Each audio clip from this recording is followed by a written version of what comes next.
Sometimes the most powerful person in the room is the one nobody notices. Sometimes the person you push around, the one you think is weak, the one you believe has no voice, is the very person who could end your entire career with a single phone call. This is the story of a woman who walked into a building wearing old jeans and a faded jacket, and the people inside that building made the worst mistake of their lives. They looked at her and saw nothing. They saw a nobody. They saw someone they could bully, humiliate, and break. What they did not see was the 30 years of military service behind her calm eyes. What they did not see was the rank she carried, the medals she had earned, the wars she had survived, and the power she held in her hands. They pushed her. They threatened her. They ordered her to strip. And by the time they realized who she really was, it was already far too late. This is not a story about revenge. This is a story about what happens when arrogance meets silence, when power meets patience, and when the wrong people choose the wrong target on the wrong day. Her name was Commander Rear Admiral Catherine Elaine Mercer. But on that cold Tuesday morning in November, nobody in the world would have guessed it. She stood 5 feet 6 inches tall. Her hair was pulled back in a simple ponytail. She wore no makeup. Her clothes were plain. A pair of old blue jeans that had been washed too many times. A dark green jacket with a small tear near the left pocket. Simple black shoes that had seen better days. She carried a small leather bag over her shoulder, the kind you would find at any thrift store in any small town in America. There was nothing about her appearance that suggested importance. There was nothing about the way she walked, the way she stood, or the way she spoke that would make anyone stop and think that this woman was someone of extraordinary significance. And that was exactly the point. Catherine had spent 31 years in the United States Navy. She had started as a young enlisted sailor at the age of 18, scrubbing decks and following orders from people who barely looked at her. She had climbed through the ranks not because of connections, not because of family name, not because of luck, but because of sheer relentless determination. She had been one of the first women to complete the brutal Navy SEAL training pipeline, a fact that very few people outside the highest levels of military command even knew about. The program she had gone through was classified. Her involvement was classified. Her missions were classified. Even her rank, at certain points in her career, had been classified. She existed in a world where shadows were more familiar than sunlight, where silence was more valuable than speech, and where the ability to disappear was the greatest skill a person could possess. On this particular morning, Catherine was not on a mission. She was not working. She was not in uniform. She was simply a woman trying to get through her day. She had driven 3 hours from her home in Virginia to a small government processing facility in rural Maryland. The reason for her visit was simple and boring. It was the kind of task that most people put off for months. The kind of errand that sits at the bottom of a to-do list until it cannot be ignored any longer. Catherine had finally decided to get it done. The facility was not a grand building. It was a squat, grey 2-story structure sitting at the edge of a small town that most people had never heard of. The parking lot was half empty. The sign out front was faded and slightly crooked. Inside, the floors were old linoleum. The lights were harsh fluorescent, and the air smelled like stale coffee and cleaning chemicals. It was the kind of place where time moved slowly and patience was tested every single minute. Catherine walked through the front door at exactly 9:15 in the morning. She approached the front desk where a young woman sat behind a thick pane of glass. The woman behind the glass barely looked up. "Can I help you?" the woman asked, her voice flat and uninterested. Catherine smiled politely. "Yes, I have an appointment to update my pension records. My name is Catherine Mercer." The woman typed something into her computer, stared at the screen for a long moment, and then looked up. "Take a seat. Someone will call you." Catherine nodded and walked over to the waiting area. There were about a dozen plastic chairs arranged in rows. A few of them were occupied. An older man in a veteran's cap sat in the corner reading a newspaper. A young woman with a baby on her lap was whispering softly to the child. Catherine chose a seat near the window and sat down. She placed her bag on the floor beside her and folded her hands in her lap. She was used to waiting. Patience was something the military had taught her long ago. Not the kind of patience that most people think of. The kind where you sit quietly and try not to be bored. No, this was a deeper patience. The kind of patience that comes from lying perfectly still in a muddy ditch for 14 hours waiting for a target to appear.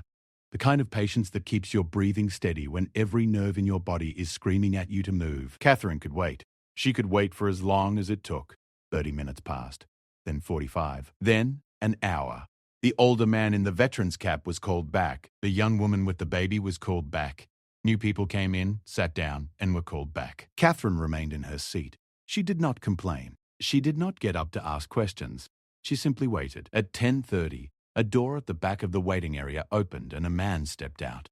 He was tall, maybe 6'2", with broad shoulders and a thick neck. He wore a dark blue security uniform with a badge clipped to his belt. His name tag read D. Hargrove. His expression was one of practiced authority, the kind of look that certain men develop when they spend their days telling other people what to do and never hearing the word no. "Mercer," he called out, looking at a clipboard in his hand. "Catherine Mercer." Catherine stood up and walked toward him. "That is me," she said. Hargrove looked her up and down. His eyes moved from her worn shoes to her faded jacket to her simple ponytail. Something shifted in his expression. It was subtle, but Catherine caught it immediately. She had spent decades reading people, studying micro-expressions, analyzing body language in high-pressure situations where a single misread gesture could mean the difference between life and death. She knew exactly what that look meant. He had already decided who she was. He had already decided that she was nobody important. "Follow me," he said, turning without waiting for her response. Catherine followed him through the door and down a long, narrow hallway. The hallway was lined with closed doors on both sides. The fluorescent lights above hummed quietly. Their footsteps echoed on the hard floor. Hargrove walked quickly, as if he had somewhere more important to be. Catherine matched his pace without effort. She had marched through deserts carrying 80 pounds of equipment on her back. Walking down a hallway was not exactly a challenge. They reached a small room at the end of the hallway. Inside, there was a metal table, 2 chairs, and nothing else. No windows, no decorations. Just cold, bare walls and that same harsh fluorescent lighting. "Sit down," Hargrove said, gesturing to one of the chairs. Catherine sat. She placed her bag on the table in front of her. She noticed that Hargrove did not sit in the other chair. Instead, he remained standing, positioning himself between her and the door. It was a classic intimidation tactic. She had taught this exact technique to intelligence operatives during her years as a training commander. Block the exit. Stand while the subject sits. Create a physical imbalance of power. She almost smiled at the predictability of it. A few minutes later, the door opened again, and a second person entered the room. This was a woman, slightly older than Hargrove, with short brown hair and sharp features. She wore the same dark blue security uniform. Her name tag read S. Pelton. She carried a manila folder in her hand, which she placed on the table without saying a word. Then she leaned against the wall and crossed her arms. Catherine looked from one to the other. Something was wrong. This was supposed to be a simple paperwork appointment. There was no reason for 2 security officers to be in the room. There was no reason for the room to look like an interrogation chamber. There was no reason for the tension that was slowly building in the air like static electricity before a storm. "Miss Mercer," Hargrove began, his voice carrying the weight of practiced authority, "we have some concerns about your identification." Catherine kept her expression neutral. "What kind of concerns?" she asked calmly. Hargrove opened the manila folder and pulled out a printed sheet of paper. "When you checked in at the front desk, the system flagged your name. There are some inconsistencies with your records that we need to clear up before we can process your request." Catherine knew immediately what had happened. Her military records were heavily redacted.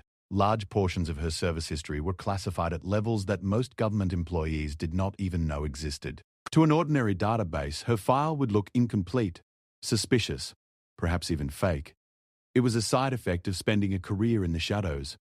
The very secrecy that had protected her during her active service years now sometimes created problems in the mundane civilian world. "I understand. My records have certain classifications that may not appear in your standard system. If you contact the Department of Defense directly, they can verify my identity and my service history." Hargrove exchanged a glance with Pelton. It was a brief look, but Catherine read it perfectly. They did not believe her. More than that, they were not interested in believing her. They had already made up their minds about who she was and what was happening. In their eyes, she was a woman in old clothes with suspicious records who was probably trying to commit some kind of fraud. "Ma'am." Pelton spoke for the first time. Her voice was cold and clipped. "We have procedures we need to follow when there are discrepancies in identification documents. I am sure you understand."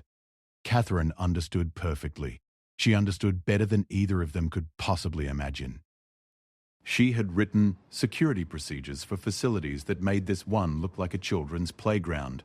She had designed interrogation protocols that were used by intelligence agencies around the world. She understood procedures, but she also understood something else. She understood that these two people were not following procedures. They were following their own assumptions. They were following their own bias. They looked at her and saw a woman in cheap clothes, and they decided that she was not worth their respect. "Of course," Catherine replied, keeping her voice steady and calm. "What do you need from me?" Hargrove straightened up to his full height.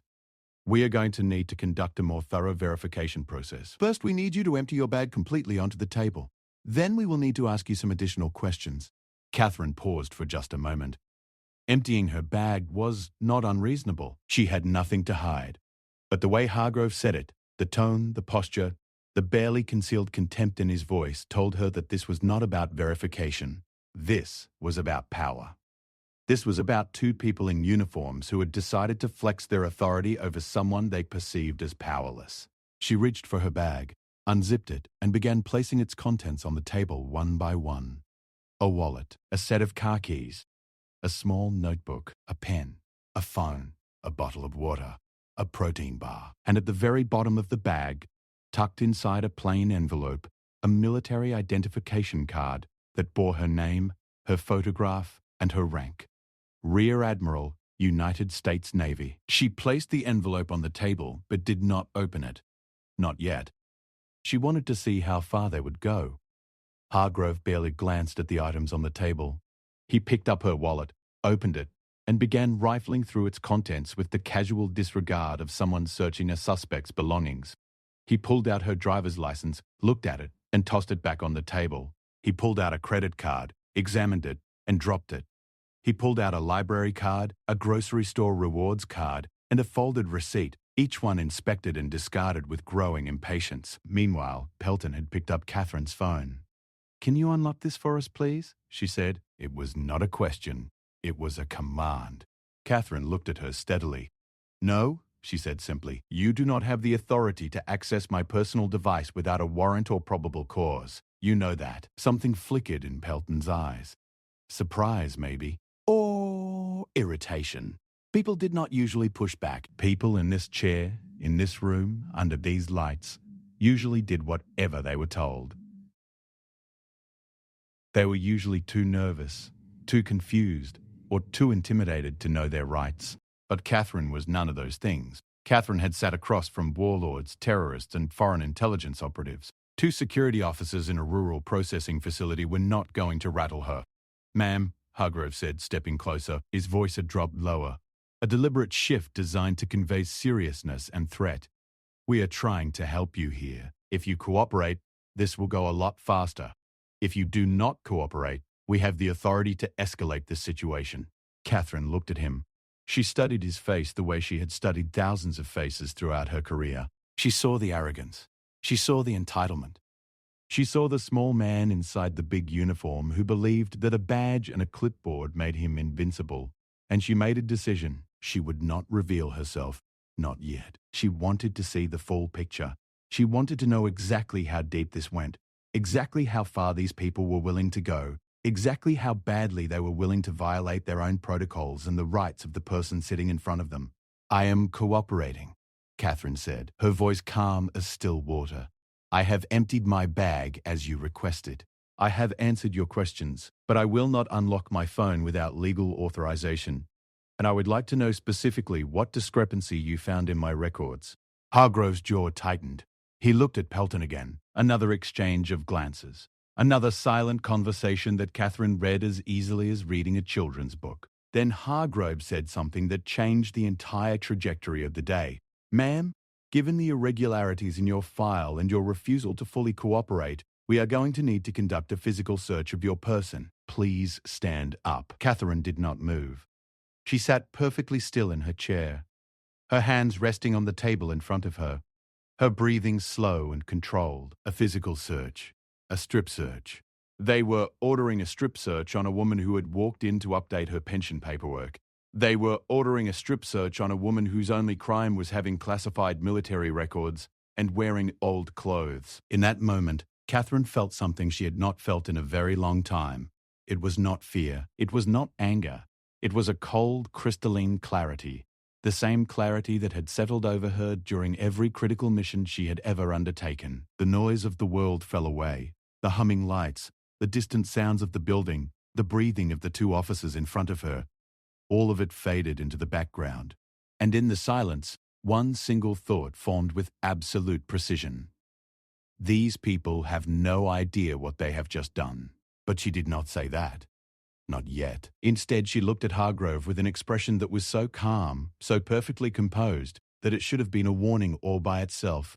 Before we proceed, Catherine said quietly, I want you to say that again, clearly. For the record. Tell me exactly what you are ordering me to do.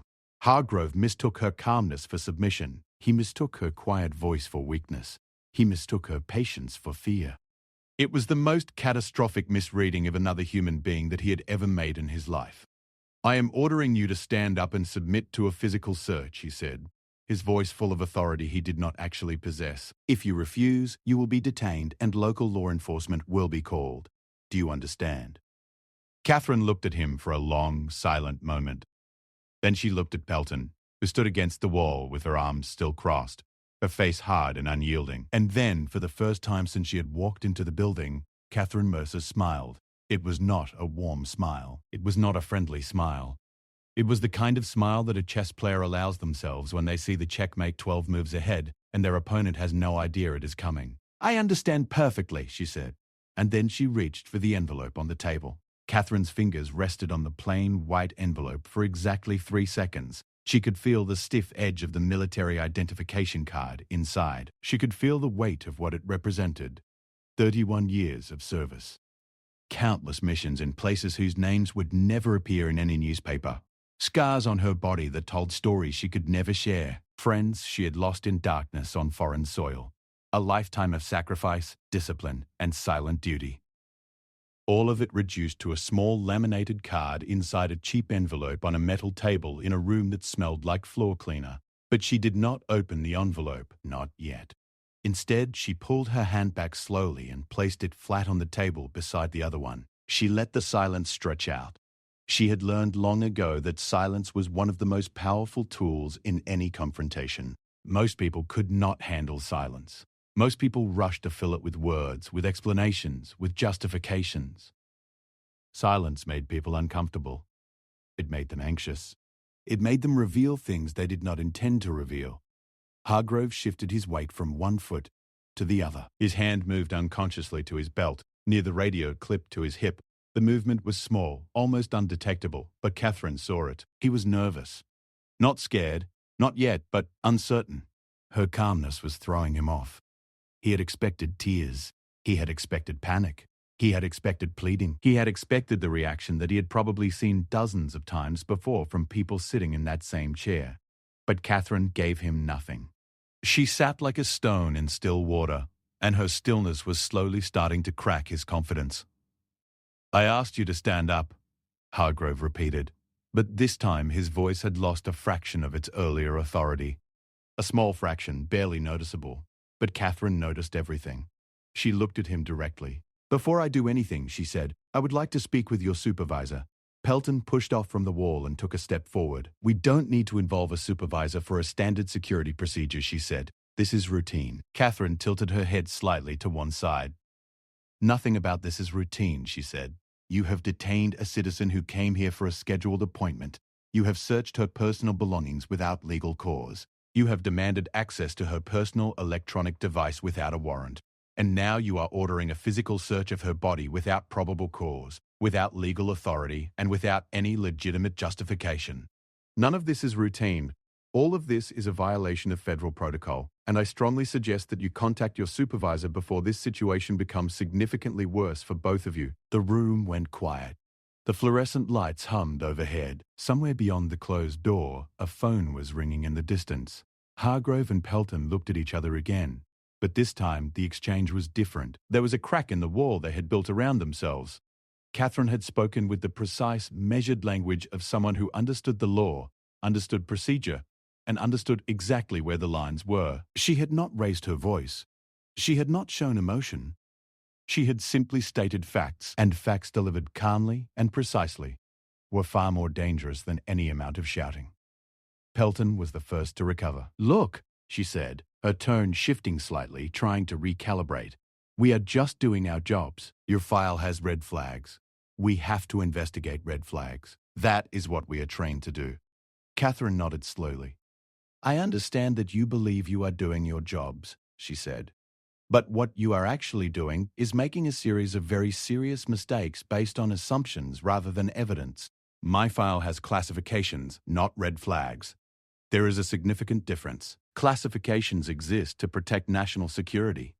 Red flags suggest criminal activity. If your system cannot distinguish between the two, that is a failure of your system, not evidence against me." Hargrove's face had begun to change color. A slow flush was creeping up from his collar, spreading across his thick neck and into his cheeks. It was not embarrassment. It was anger. He was not used to being challenged. He was not used to being corrected. And he was certainly not used to being corrected by a woman in old jeans who he had already mentally categorized as beneath him. "Ma'am," he said, and the word ma'am came out with a hard edge that was barely concealing contempt. "You can make all the speeches you want, but right now, in this room, I am the authority. Not you. I have the badge. I have the uniform. And I have the authorization to conduct security measures as I see fit. So you have two choices. You can cooperate and we can get this over with. Or you can refuse and I will call the police and they will take you into custody and this will become a very different kind of day for you." Catherine listened to every word. She watched the way his chest puffed out when he mentioned his badge. She watched the way his hand clenched at his side. She watched the way he leaned forward, using his height to try to dominate the physical space. She had seen all of this before. She had seen it in military interrogation rooms. She had seen it in foreign detention facilities. She had seen it in the eyes of men who believed that size and volume and authority symbols were the same thing as actual power. They were not. Real power did not announce itself. Real power did not need a badge or a uniform or a raised voice. Real power sat quietly in a plastic chair in a cold room and waited.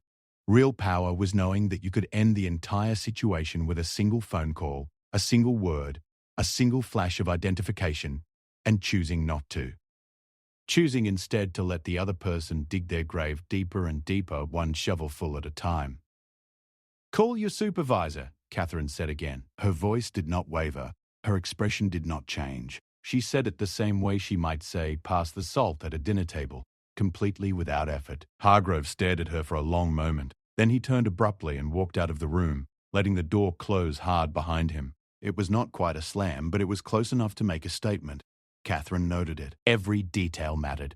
Every reaction was a data point. Every word, every gesture, every flash of emotion was building a picture that would be critically important later. Pelton remained in the room. She stood near the door with her arms folded, watching Catherine with an expression that was difficult to read.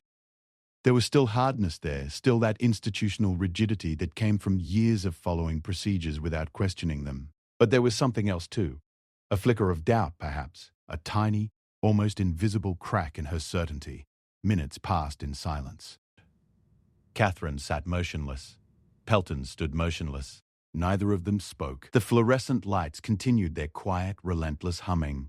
The clock on the wall, the only decoration in the room, ticked off the seconds one by one. After approximately 7 minutes, the door opened again. Hargrove walked back in, followed by a third person. This was a man in his late 50s, heavy-set with grey hair cut short and a thick mustache that was more grey than brown. He wore a white shirt with the sleeves rolled up and a tie that was slightly loosened. His name badge identified him as R. Comstock, facility director. Comstock looked at Catherine with tired eyes. He had the appearance of a man who dealt with problems all day long and was deeply exhausted by all of them. "Ms. Mercer," he said, pulling out the chair across from her and sitting down heavily. "I understand there is a problem with your identification." Catherine studied him carefully. He was different from Hargrove and Pelton.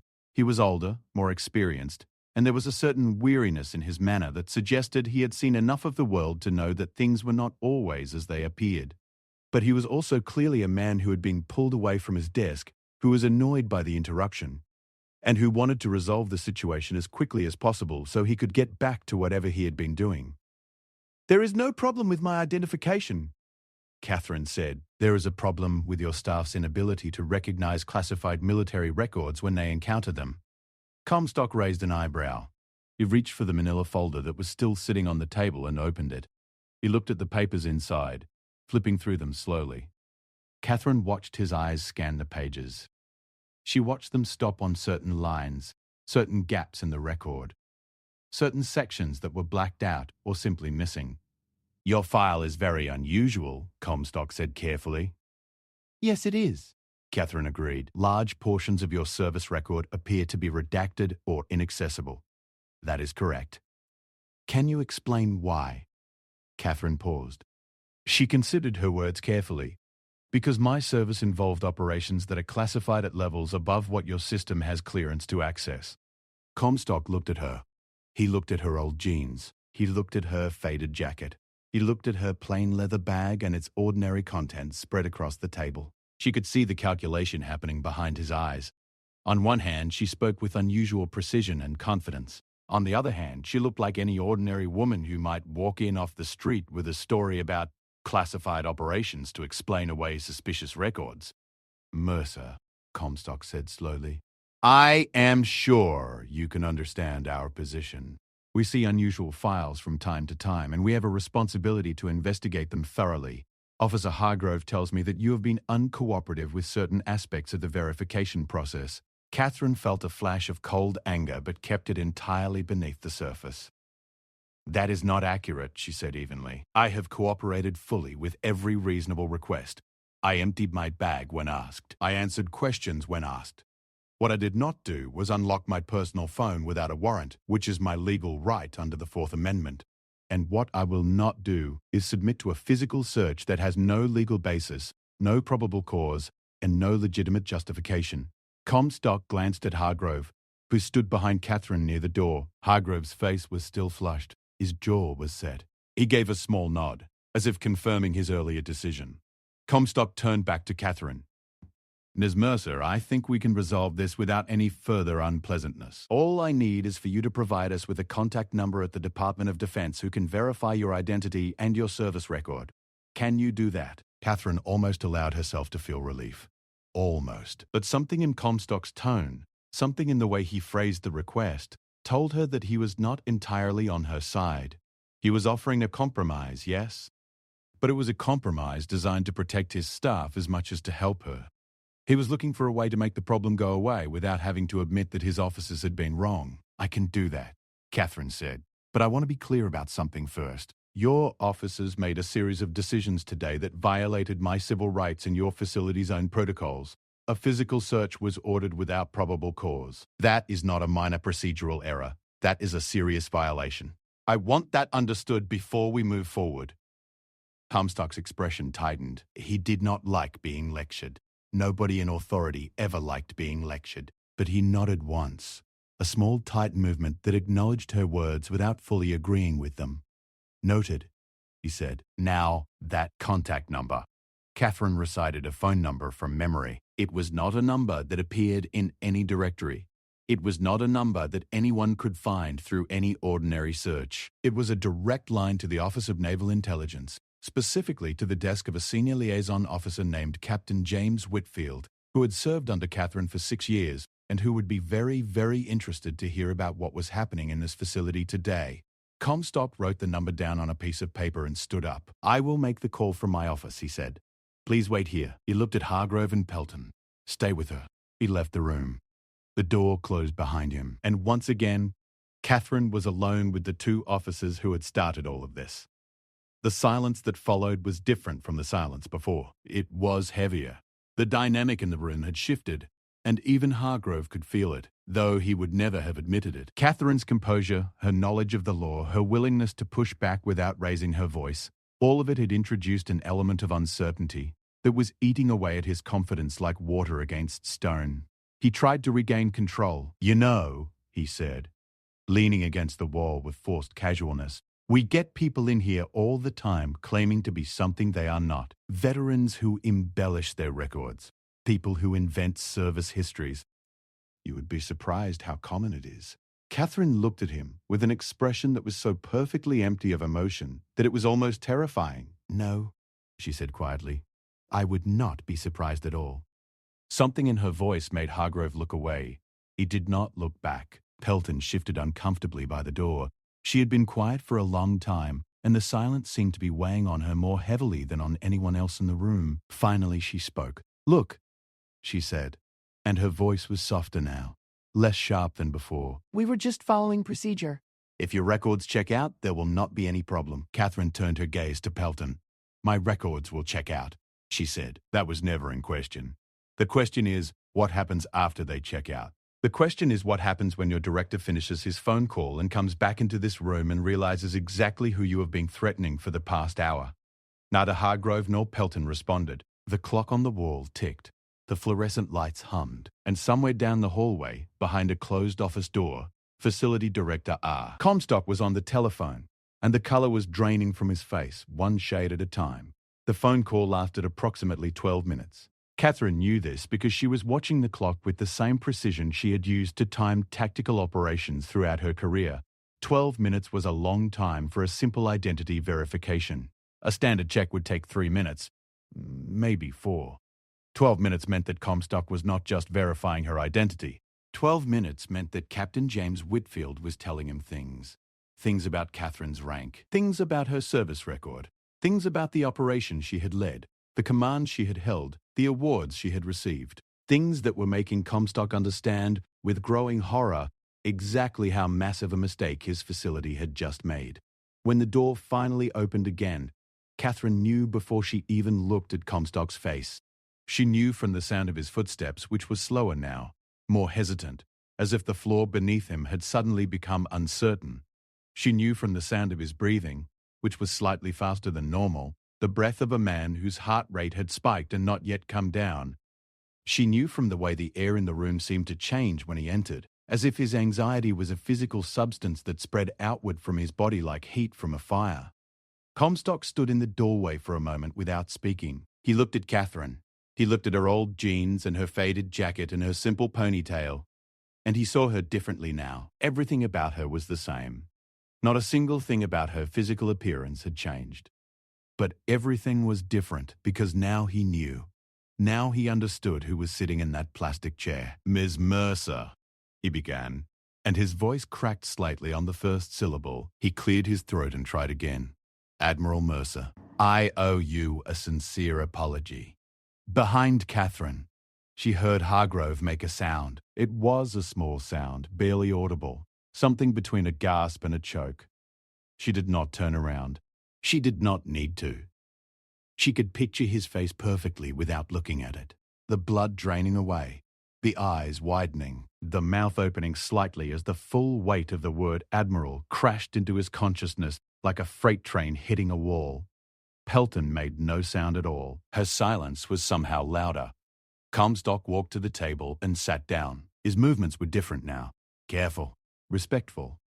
He placed his hands flat on the table in front of him, and Catherine noticed that they were trembling slightly. "I have just spoken with Captain Whitfield at the Office of Naval Intelligence," he said. "He has confirmed your identity and your rank. He has also informed me of the general nature of your service to the extent that it can be discussed on an unsecured line. Admiral Mercer, I am deeply sorry for the way you have been treated today." Catherine let his words hang in the air for a moment. She looked at him steadily, and she could see the fear in his eyes. Not fear of her personally, though there was some of that too. Fear of what was going to happen next. Fear of the consequences. Fear of the machine that was now going to turn its attention toward this little grey building in rural Maryland and the people who worked inside it. "Mr. Comstock," Catherine said, and her voice was calm, measured, and absolutely controlled. "I appreciate your apology, but I want you to understand something. I am not the last person who will walk through your doors with classified records. I am not the last veteran who will come here looking like an ordinary citizen. I am not the last person who will sit in this chair. The question is what will happen to the next person, the person who does not have a classified file, the person who does not know their rights, the person who is too scared or too confused to push back when your officers order them to strip. What happens to that person? Comstock had no answer. He sat there with his trembling hands flat on the table and his face grey and his eyes empty, and he had absolutely no answer. Catherine reached for the envelope on the table. She opened it slowly, deliberately, and pulled out her military identification card. She held it up so that all three of them could see it clearly. The photograph, the name, the rank. Rear Admiral Catherine Elaine Mercer, United States Navy. She placed the card on the table in front of her and looked at each of them in turn. Comstock, whose face was the color of old ash. Pelton, who stood frozen by the door with her arms no longer crossed, hanging limp at her sides. And finally Hargrove, who she turned to look at directly for the first time since Comstock had returned to the room. Hargrove looked as if he had been struck. His face was white. His eyes were wide. The arrogance, the authority, the practiced dominance that he had carried like armor throughout the entire encounter had been stripped away in an instant, leaving nothing but the bare, exposed reality of a man who had just realized that he had tried to bully one of the most decorated naval officers in American history. Catherine looked at him for a long moment. She said nothing. She did not need to. Her silence said everything. It said, I see you. It said, I know exactly what you are. It said you had power over me for an hour, and now I will have power over you for the rest of your career. Then she turned back to Comstock. I came here today to update my pension records, she said. I would still like to do that. After that, I will be making some phone calls of my own. I suggest you use the time between now and then to begin documenting exactly what happened in this room today. Every detail, every decision, every word, because there are going to be a lot of questions, Mr. Comstock. A lot of questions. Comstock nodded. His head moved up and down in a mechanical motion, as if controlled by strings. Yes, ma'am, he said. Of course, ma'am. Right away, ma'am. Catherine stood up. She gathered her belongings from the table, placing each item back in her bag with the same unhurried precision with which she had removed them. Wallet, keys, notebook, pen, phone, water bottle, protein bar, and the military identification card, which she slid back into its envelope and tucked carefully into the bottom of her bag. She zipped the bag closed and slung it over her shoulder. Then she looked at the three of them one final time. One more thing, she said. That phone you wanted me to unlock. She paused. It has a recording application that automatically activates in certain environments. I am sure you understand. She did not wait for a response. She walked past Pelton, through the door, and out into the hallway. Behind her, the room was so quiet that you could hear the dust settling on the table. Catherine walked down the long hallway alone. Her footsteps were steady and even on the linoleum floor. The same measured pace she had maintained through every corridor, every compound, every hostile territory she had ever moved through in 31 years of service. She did not hurry. She did not slow down. She walked as if she had all the time in the world, because in a way she did. The urgent part was over. What came next would unfold at its own pace, driven by forces that were already in motion and could not be stopped. She passed through the waiting area, where she had sat so patiently just a couple of hours ago. The plastic chairs were mostly empty now. The older man in the veteran's cap was gone. The young mother with the baby was gone. A new group of people sat scattered across the room, some staring at their phones, some flipping through old magazines, all of them waiting with the resigned patience of people who had learned long ago that government facilities operated on their own timeline. Catherine pushed through the front door and stepped outside into the cold November air. The sky was grey and low, heavy with clouds that looked like they might release rain or snow at any moment. The parking lot was still half empty. Her car, a simple dark blue sedan with no special markings, sat exactly where she had left it 3 hours ago. She walked to it, opened the door, sat down behind the wheel and placed her bag on the passenger seat. Then she sat there for a moment without starting the engine. She looked at the building in her rearview mirror, that squat, grey, unremarkable structure with its faded sign and its flickering lights. From the outside, it looked like nothing. It looked like a place where nothing important ever happened. But Catherine knew better. She knew that inside buildings like this, behind doors like those, people's lives were shaped and sometimes shattered by the actions of individuals who held small amounts of power and used them in large and destructive ways. She thought about Hargrove. She thought about the way he had looked at her when she first walked into that room, the way his eyes had moved over her clothes, her hair, her shoes, and made a calculation in less than 2 seconds. She thought about how quickly he had decided who she was and how firmly he had committed to that decision. She thought about all the other people who had sat in that chair before her, people who did not have classified military records, people who did not have a rank that made directors turn pale, people who were simply ordinary citizens trying to navigate a system that was supposed to serve them but instead treated them like suspects. She thought about Pelton too. Pelton was different from Hargrove. Hargrove was driven by arrogance.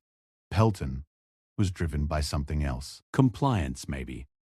Institutional loyalty. The belief that following orders was the same as doing the right thing. Catherine had seen that before, many times, in many different contexts. She had seen good people do terrible things because someone in authority told them it was procedure. She had seen entire systems built on the foundation of people who followed orders without questioning them, who executed protocols without examining them, who participated in injustice without recognizing it because it came wrapped in the language of policy and security. Catherine reached for her phone. She unlocked it and scrolled through her contacts until she found the name she was looking for. Admiral Thomas J. Brennan, Inspector General, Department of the Navy. She had served with Tom Brennan for over a decade. They had been through things together that forged the kind of trust that does not break. She pressed the call button and held the phone to her ear. He answered on the second ring. Catherine. His deep voice came through the speaker. It has been a while. How are you? Tom, she said. I am going to need your help with something. She told him everything. She told him about the appointment, the waiting room, the security officers, the interrogation room, the search of her belongings, the demand for her phone, and the order for a physical search. She spoke calmly and precisely, the way she had been trained to deliver after-action reports, with no embellishment, no emotion, just the facts in their proper sequence. When she finished, there was a long silence on the other end of the line. They ordered a strip search, Brennan said finally. His voice was very quiet, which Catherine knew was a dangerous sign. Tom Brennan was a man who got quieter as he got angrier. Yes, Catherine confirmed, on a rear admiral. I did not know my rank at the time, but yes. Another pause. Catherine, I want you to send me everything you have. Names, badge numbers, the facility address, the timestamps, everything. I am going to open a formal investigation today, not tomorrow. Today, I will have it to you within the hour, Catherine said. And Catherine!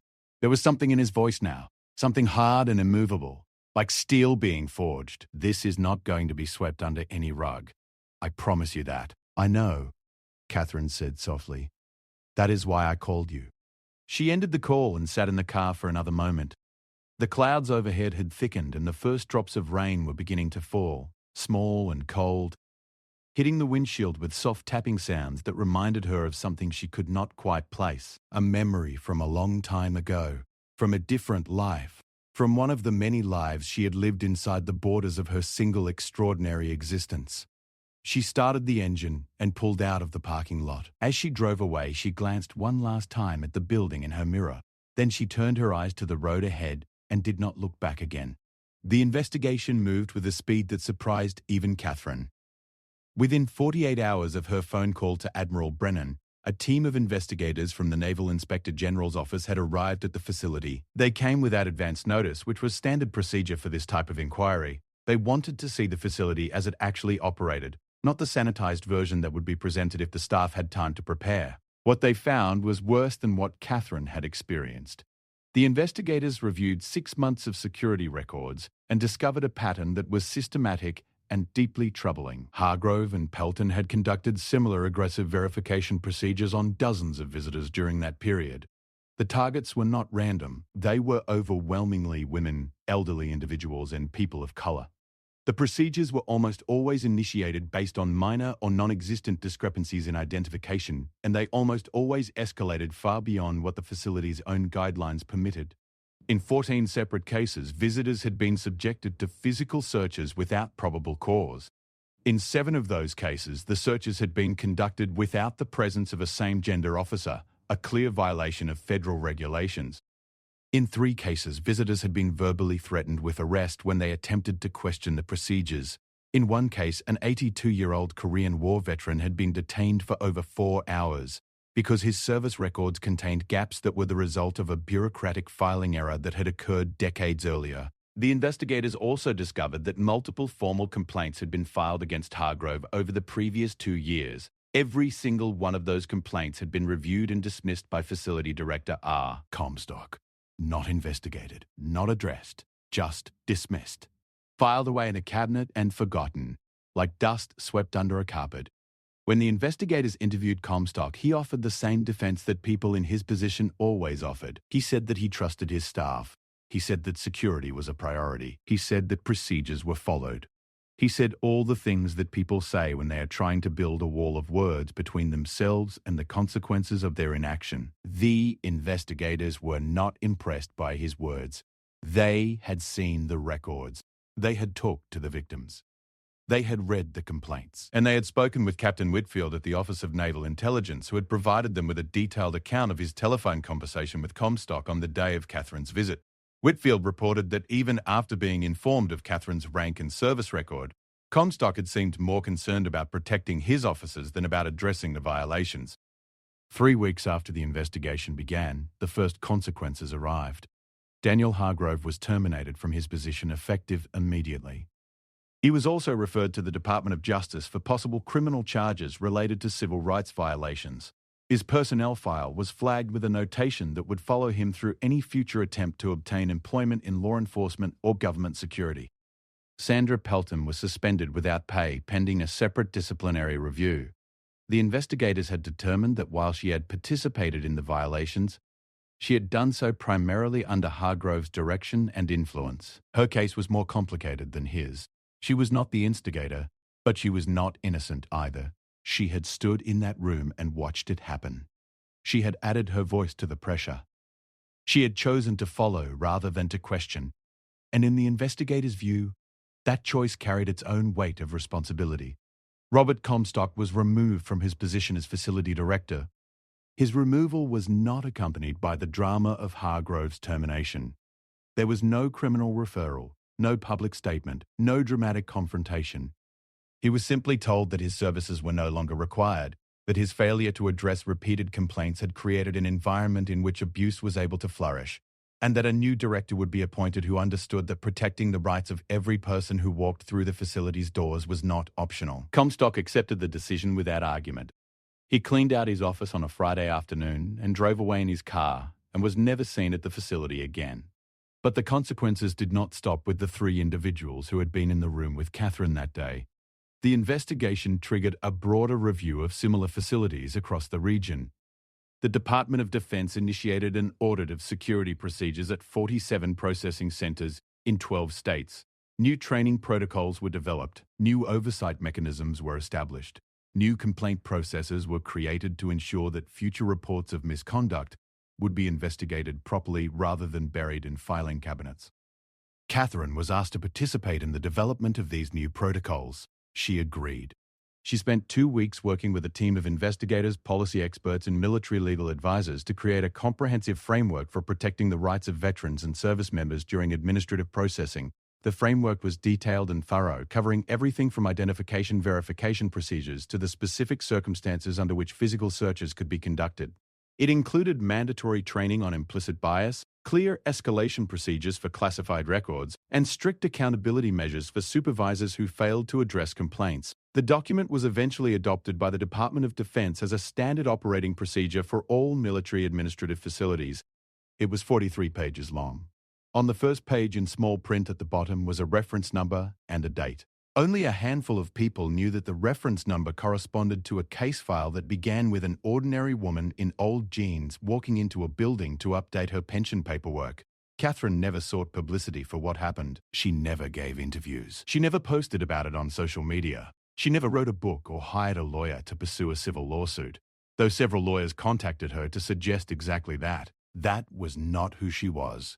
It had never been who she was. She had spent her entire career in the shadows, doing work that would never be recognized, making sacrifices that would never be acknowledged, and protecting people who would never know her name. Publicity was the opposite of everything she stood for, but the story did not stay entirely quiet. In the way that stories sometimes do, it traveled through channels that could not be controlled. It moved through the military community in whispers and quiet conversations. It was told over coffee in veterans' halls and officers' clubs. It was shared in text messages between active duty service members. It became one of those stories that people passed along, not because it was sensational, but because it was meaningful, because it said something true about power and humility and the danger of making assumptions about the people you encounter. 6 months after the incident, Catherine received a letter. It arrived in a plain white envelope with no return address. Inside was a single sheet of paper with a handwritten message. Admiral Mercer. My name is Sandra Pelton. I know I have no right to write to you, and I will understand if you throw this letter away without reading it. But I wanted you to know that what happened that day changed me in ways I am still trying to understand. I have spent a lot of time thinking about the person I was in that room and the person I want to be going forward. I have enrolled in a program to become a victim's advocate. I do not know if that makes up for anything. I do not think it does. But I wanted you to know that your silence in that room spoke louder than anything anyone has ever said to me. I will carry it with me for the rest of my life. I am sorry. Catherine read the letter twice. Then she folded it carefully and placed it in the drawer of her desk, next to her service medals and her commission certificate, and a small collection of photographs from a lifetime of service. She did not respond to the letter. There was nothing she needed to say. Pelton's words were enough. The fact that she had written them was enough. The fact that one person, even one person, had been changed by what happened in that room was enough. Because that was the thing about Catherine Mercer, that Hargrove and Pelton and Comstock had never understood and could never have understood on that Tuesday morning in November. She was not motivated by anger. She was not motivated by revenge. She was not even motivated by justice, at least not in the narrow personal sense of the word. She was motivated by something larger and more enduring. She was motivated by the belief that every single person, regardless of their appearance, their clothing, their age, their gender, or the color of their skin, deserved to be treated with basic human dignity. She believed this not as an abstract principle, but as a lived truth, forged in decades of service alongside people from every background, every walk of life, every corner of the world. She had held dying soldiers in her arms who looked nothing alike and bled exactly the same. She had led teams of men and women whose differences were vast and whose courage was identical. She had seen the absolute best and the absolute worst of what human beings were capable of, and she had come to a simple and unshakable conclusion. How you treat the people who can do nothing for you reveals everything about who you really are. On a quiet evening in late spring, nearly a year after the incident, Catherine sat on the porch of her home in Virginia. The house was modest, a small 2-story colonial with white shutters and a garden that she tended with the same careful attention she had given to every mission in her career. The evening air was warm and smelled of cut grass and the first blooms of her rose bushes. The sky was turning shades of orange and pink as the sun settled toward the horizon. She held a cup of tea in her hands and watched the light change. A neighbor walked by with a dog and waved. Catherine waved back. A car passed slowly down the street. Somewhere in the distance, children were laughing. She thought about Hargrove sometimes, not with anger, not with satisfaction, but with a kind of remote sadness. She thought about the choices he had made, the small corruptions that had accumulated over time, the slow erosion of decency that happens when a person is given power without accountability. She wondered if he had learned anything. She hoped he had, but she did not count on it. Change was hard. Real change, the kind that went all the way down to the foundation of a person's character, was the hardest thing in the world. She thought about Pelton more often. The letter had stayed with her. Not the word specifically, but the act of writing it, the vulnerability it required, the honesty it demanded. Catherine had spent her career evaluating people, assessing their strengths and weaknesses, determining who could be trusted and who could not. In her assessment, Pelton's letter was genuine. It was the work of a person who was truly grappling with who they were and who they wanted to become. That grappling, that struggle, that willingness to confront the ugliest parts of yourself and choose differently was the most courageous thing any human being could do. Catherine respected courage. She always had. She sipped her tea and watched the last light of the day slip below the tree line. The sky deepened from pink to purple to the first dark blue of evening. Stars began to appear, one by one, like signals from a distant shore. The world was quiet and vast and full of ordinary people doing ordinary things, and somewhere among them there were people who would walk into rooms and be underestimated, overlooked, dismissed, and judged by the clothes they wore and the way they looked. And most of them would never have the power to push back. Most of them would simply endure it, absorb it, carry it with them like a stone in their pocket that grew heavier with every passing year. Catherine had pushed back, not for herself. She could have ended the situation at any moment by opening that envelope on the table. She could have flashed her identification and watched their faces change and walked out of the room in minutes. But she had waited. She had endured. She had allowed them to reveal themselves fully, not out of cruelty, but out of necessity. Because the only way to change a system was to let the system show you exactly how it was broken. You could not fix what you could not see. And Catherine had made sure that everyone saw.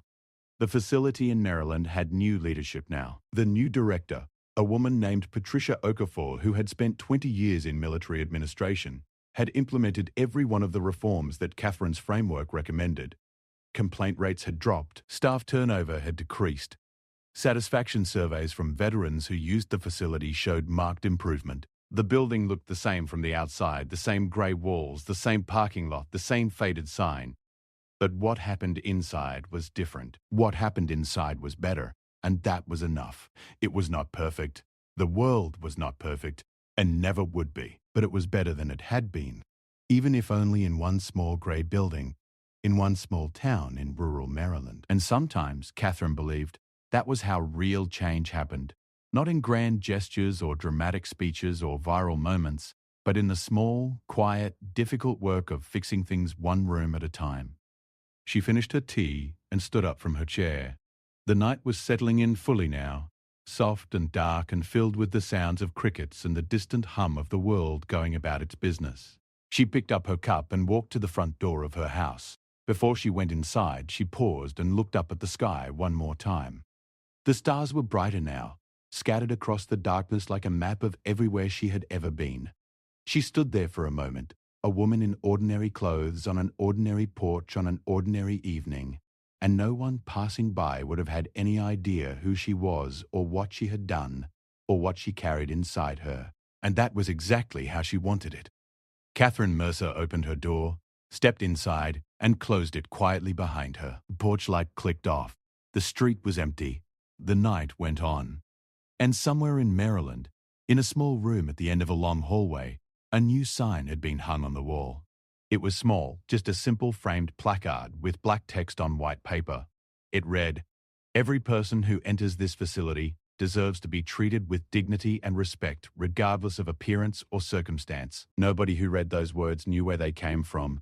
Nobody knew that they had been born in a cold room under fluorescent lights on a Tuesday morning in November, spoken by a woman in old jeans who turned out to be one of the most powerful people in the building.